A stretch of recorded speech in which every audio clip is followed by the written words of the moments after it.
प्रस्तुत वीडियो में UP board विषय हिंदी कक्षा 9 का 7वां पाठ दान प्रस्तुत है, जिसके रचयिता सूर्यकांत त्रिपाठी निराला हैं। इस दान शीर्षक कविता में सूर्यकांत त्रिपाठी जी ने मनुष्य के द्वारा किए जाने वाले ढोंग का वर्णन और खंडन किया है।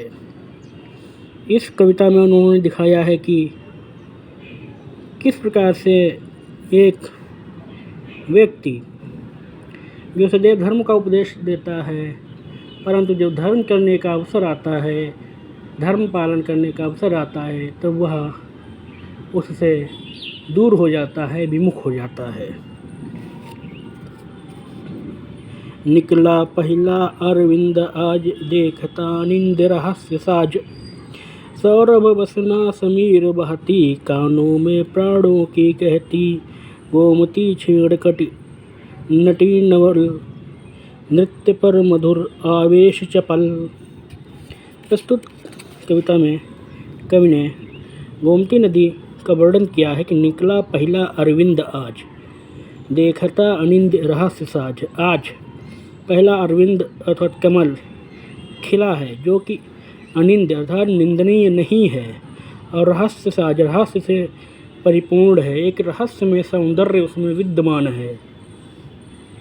सौरभ बसना समीर बहती, इस समय उस कमल की सुगंध से युक्त समीर अर्थात वायु प्रवाहित हो रही है, और मानो कानों में प्राणों की कहती, और मानो कानों के माध्यम से जीवन का संचार कर रही है। गोमती छेड़कटी नटी नवल, इस समय गोमती नदी के किनारे सूख गए हैं और वह नवल छीणकटी नटी जैसी दिखाई दे रही है। नवल अर्थात नवीन, छीणकटी अर्थात पतली कमर वाली एक नर्तकी के समान दिखाई दे रही है। नृत्य पर मधुर आवेश चपल, और उसकी जो लहर वायु के प्रवाहित होने से उसमें जो लहरें उत्पन्न हो रही हैं, उससे लगता है कि मानो गोमती नदी अपने मधुर नृत्य करते हुए अपनी चपलता दिखा रही है, अपना कौशल दिखा रही है। मैं प्रातः पर्यटनार्थ चला, लौट आ पुल पर खड़ा हुआ। मैं अर्थात कवि अर्थात निराला जी प्रातःकाल पर्यटन करने के लिए, प्रातःकालीन भ्रमण के लिए प्रस्थान किया, और पर्यटन संपन्न करके, प्रातःकालीन सैर संपन्न करके नदी के पुल पर आकर के खड़े हो गए। सोचा और उन्होंने विचार किया, विश्व का नियम निश्चल, जो जैसा उसको वैसा फल। उन्होंने निश्चय किया, उन्होंने विचार किया कि विश्व का यह नियम है कि जो व्यक्ति जैसा कर्म करेगा वैसा ही परिणाम पाएगा।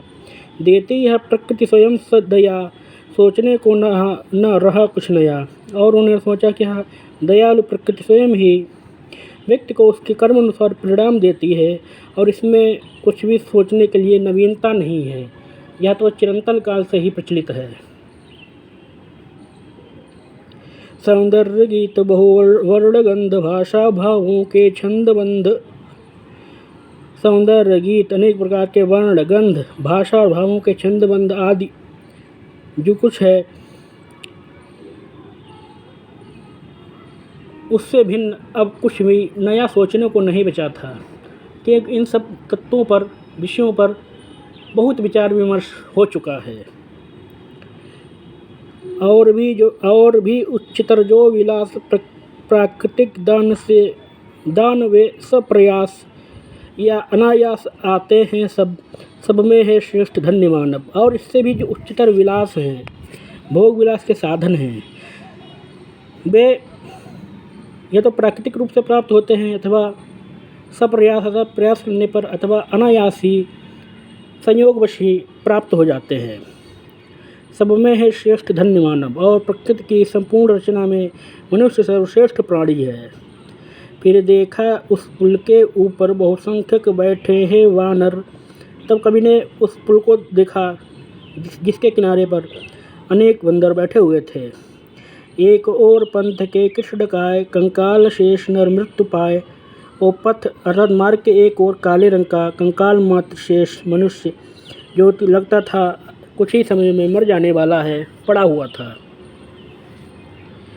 बैठा शरीर दैन्य दुर्बल, और ऐसा प्रतीत हो रहा था मानो स्वयं दैन्य ही, दीनता ही साकार होकर के वहाँ बैठ गई है।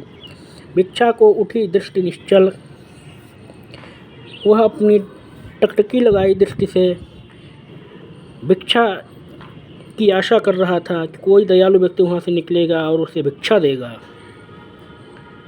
अति क्षीण कंठ है तीव्र श्वास, उसकी आवाज़ अत्यंत क्षीण थी, आवाज़ उसकी सुनाई नहीं दे रही थी और उसकी सांस बहुत तेज़ी से चल रही थी। जीतायु जीवन से उदास, और वह अत्यंत निराशापूर्ण उदासीपूर्ण रूप से अपना जीवन काट रहा था। ढोता जो वह कौन सा शाप, भोगता कठिन कौन सा पाप। कवि ने सोचा कि ऐसा कौन सा शाप है जो जिसके कारण से वह पीड़ित है, और उसने ऐसा कौन सा असहनीय अक्षम्य पाप किया है जिसके कारण से उसकी ऐसी दयनीय दशा हो गई है। यह प्रश्न सदा ही है पथ पर सदा मौन इसका उत्तर। कवि ने कहा यह ऐसा प्रश्न है जिसके आज तक उत्तर नहीं मिल सके हैं। बहुत कष्टग्रस्त लोगों को देख करके लोग उनके प्रति सहानुभूति प्रकट करते हुए केवल इतना कहते हैं कि ये अपने पूर्व जन्म के पापों का परिणाम भोग रहा है या किसी के श्राप का परिणाम भोग रहा है, परंतु आज तक पता नहीं चलता है कि पूर्व जन्म में कौन से पाप थे या कौन से श्राप थे। वो केवल मन को बहलाने के लिए बहाने मात्र हो गए हैं।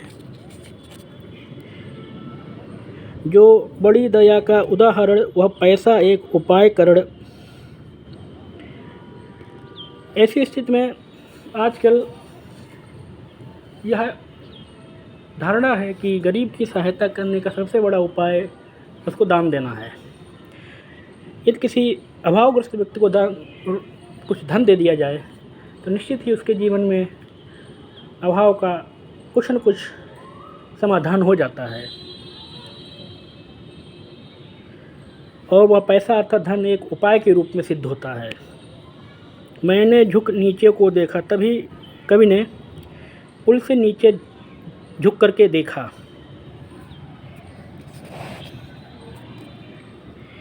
तो झलकी आशा की रेखा। तब उनको एक आशा की रेखा दिखाई दी था तो उनको आशा हुई।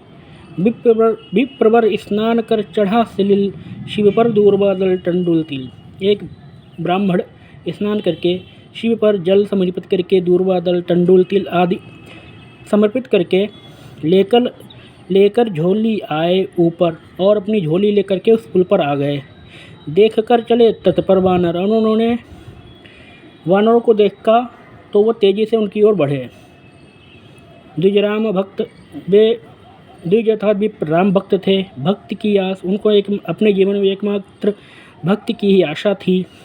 भजते शिव को 12 मास, और वो साल भर शिव आराधना करते रहते थे। कर रामायण का पारायण जपते हैं श्रीमन नारायण। वे प्रतिदिन रामायण का पाठ करते थे और सदैव नारायण का ही जप किया करते थे। दुख पाते जब होते अनाथ, कहते कपियों के जोड़ हाथ। और जब वे बंदरों के सामने अकेले पड़ जाते थे तो बहुत दुखी होकर के उनके सामने हाथ जोड़ करके खड़े हो जाते थे। मेरे पड़ोस के वे सज्जन, करते प्रतिदिन सरिता मज्जन।